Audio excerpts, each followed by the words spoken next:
So I'm 22, and my mom recently gave me a sex speech, which I think is a little bit late in life, but she was like, it only takes once, Robert.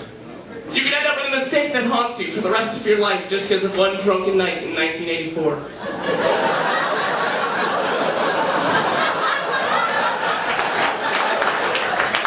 How stupid were the Trojans?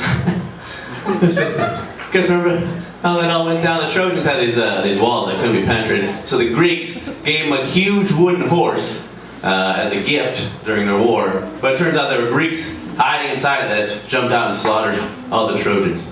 Can you imagine if, like, Iraq suddenly gave us, like, a huge wooden camel? Like, left it at an airport or something? It's a gift! No! We want to give you, it's a gift!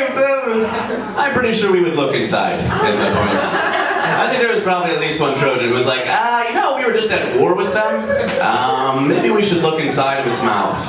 And then the other Trojan was like, don't look a gift horse in the mouth. And then the first Trojan was like, why are we speaking English? Stop breaking the fourth wall. It was weird. Can't break the walls of Troy. Not that kind of wall. I'm talking about Greek drama. What? The Greeks? We hate them. We're at war with them right now. But the point is, the Trojans, they were really bad at protecting themselves, you know? So isn't that a really bad name for a condom? It's not good for protection. I mean, that's the worst name you could have. Like, if you have a Trojan, if you use a Trojan, that's basically like saying, hey, something might slip through and kill you from the inside.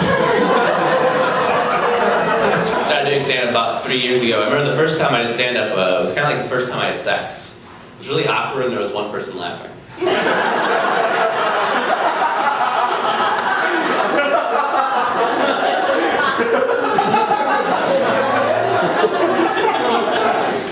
did a lot of colleges, and I did a show down at UVA, and after the show, the other comedian and I were drinking, and he got so drunk he passed out.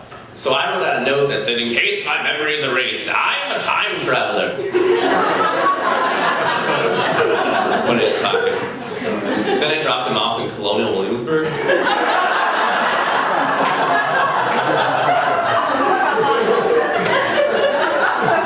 I've noticed when I've been drinking and I use a public restroom, I tend to make a game on urination. I mean, they're going for distance, going for accuracy. It's like the Olympics, but with less drugs. Last week I was trying to hit a cigarette, and man, did I piss off the guy smoking it.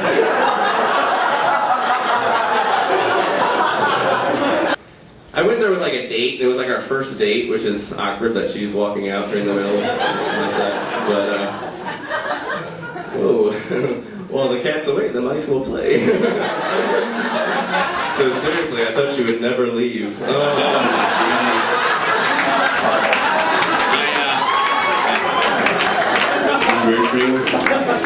You're like not even 18, are you? Oh, wow, okay.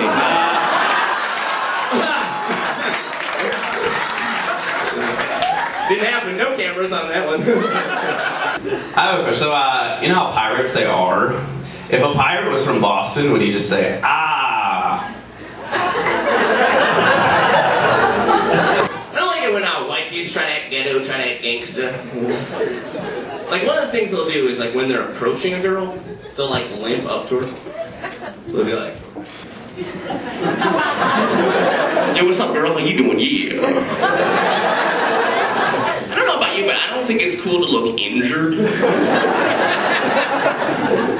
Like, what does this kind of kid do when he really wants to impress a girl? How's he approaching that? Is he like... Is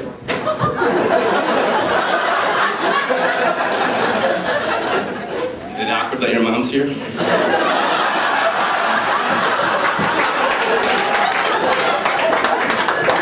I wanted to be really cool in college, so I was thinking about going all out and getting a wheelchair. Roll out. And I don't think that black people like it when white kids imitate their culture, which I can totally relate to.